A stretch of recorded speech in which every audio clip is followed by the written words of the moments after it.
ఇప్పుడు మనం కాకినాడ జిల్లా ప్రతిపాడు నియోజకవర్గం నగర పంచాయతీ ఏలేశ్వరంలో ఎర్రవరం అలాగే ఏలేశ్వరానికి వచ్చే మార్గమధ్యంలో ఎప్పుడు దీపావళి సామాన్లు అమ్మే ప్రదేశంలో ఖాళీ ప్రదేశంలో యొక్క దీపావళి మందుగుడి సామాన్ల అమ్మకందారులు ఇప్పటికే రేపు వచ్చే దీపావళికి ఈ యొక్క టెంట్లు వేసి అక్కడ దీపావళి సామాన్లు అమ్మడానికి సిద్ధపడుతున్నారు. ఈ కోవలో ఏదైతే ఏలేశ్వరంలో ఈ ఏలేశ్వరం కాకుండా ప్రతిపాడు నియోజకవర్గంలో ఎక్కడెక్కడ షాపులు ఉన్నాయి, ఎన్ని షాపులు ఉన్నాయి, లైసెన్స్ హోల్డర్స్ ఎవరు, లైసెన్స్ హోల్డర్స్ కాకుండా బయట ఎవరైనా విక్రయిస్తే ఇళ్ల మధ్యలో ఈ యొక్క దీపావళి మందుగుడి సామాన్లు గోడౌన్లు ఉంటే ఈ దానికి సంబంధించిన రూల్స్ అండ్ రెగ్యులేషన్స్ ఇవన్నీ కూడా మనం ఇక్కడ ప్రతిపాడు సిఏ సూర్య అప్పారావు గారు ఉన్నారు. ఆయన అడిగి తెలుసుకుందాం. చెప్పండి సార్, ఈవేళ మీరు ఈ యొక్క దీపావళి సామాన్లు చర్చింగ్కి వచ్చారు కదా, ఏమేమి ప్రికాషన్స్ ఇచ్చారు ఏంటి?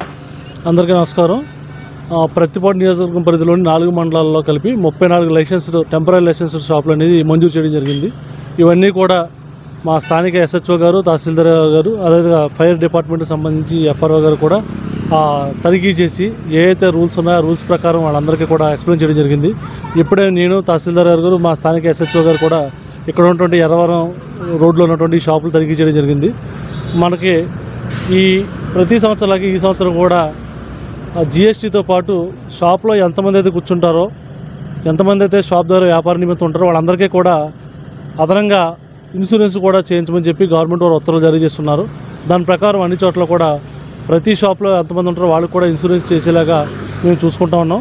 అదేవిధంగా గతంలో వాటర్ అనేది ఒక డ్రమ్ము మాత్రమే పెట్టే పరిస్థితి ఉండేది. ఇప్పుడు 2 డ్రమ్ములు వాటర్, అదేవిధంగా సఫిషియెంట్ శాండ్ కూడా ఏర్పాటు చేయడం జరిగింది. మనకి ఏదైతే దీపావళి సందర్భంగా ఎక్కడ కూడా చిన్న ఇన్సిడెంట్ లేకుండా గవర్నమెంట్ ఉత్తర్వుల ప్రకారం అదేవిధంగా మా కాకినాడ జిల్లా ఎస్పీ శ్రీ జి బిందు మాధవ్ గారి ఉత్తర్వుల ప్రకారం మేము ఎన్ని రకాల ప్రికాషన్స్ తీసుకోవాలి, అన్ని రకాల ప్రికాషన్స్ అనేది తీసుకుంటా ఉన్నాం.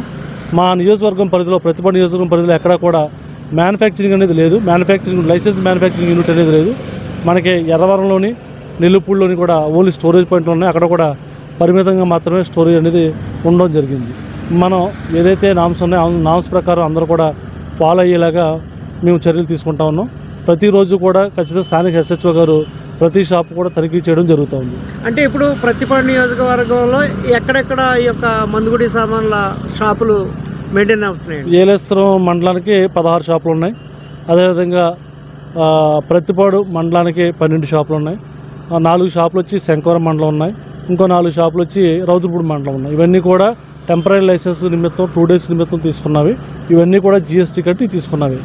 Thank you sir, thank you. ఇది పరిస్థితి మనం చూసాం కదా. ఇక్కడైతే మాత్రం ఖచ్చితంగా ప్రతి ఒక్కరు కూడా ఏదైతే ప్రభుత్వ ఉత్తర్వులు ఉన్నాయో దాని ప్రకారం షాపులు మెయింటెనెన్స్ చేయాలి. అలాగే దీనికి సంబంధించి ఎవరైతే ఇక్కడ కొత్తగా వచ్చింది ఏంటంటే ఇక్కడ ఎవరైతే వర్కర్స్ ఉంటారో వాళ్ళందరూ కూడా తప్పనిసరిగా వాళ్ళకి ఇన్సూరెన్స్ కూడా చేయించాలని చెప్పేసి ఒక రూల్ని అయితే తీసుకురావడం జరిగింది. అది ఆ కోవలో కూడా తనిఖీలు చేయడం జరిగింది. దీనికి సంబంధించి మొత్తం ఎక్కడైతే ఏలేశ్వరంలోని అలాగే వేరే చోట ఏదైతే ప్రతిపాడు నియోజకవర్గంలో వేరే చోట ప్రతిపాడు సర్కిల్కి సంబంధించిన ప్రాంతాల్లో ఎక్కడైతే మందుగుడి సామాన్లు అమ్ముతున్నారో అమ్మకందారులు ఉన్నారో వాళ్ళందరినీ కూడా తనిఖీ చేసి అక్కడ ప్రభుత్వ ఉత్తర్వులకు వ్యతిరేకంగా ఉందా లేదా అనేది తనిఖీ చేసి ఇవన్నీ కూడా ప్రతిరోజు ఏదైతే 3 రోజుల పాటు ఈ యొక్క మందుగుడి సామాన్లు అమ్ముతారో దీనికి సంబంధించి ఖచ్చితమైన ప్రికాషన్స్ మెయింటైన్ చేయాలి. అలాగే దానికి సంబంధించిన రూల్స్కి వ్యతిరేకంగా ఏది చేయకూడదని చెప్పేసి మన ప్రతిపాడు సర్కిల్ ఇన్స్పెక్టర్ తెలపడం జరిగింది. Thank you very much. Cameraman Durga Srinivas, అధికారి న్యూస్.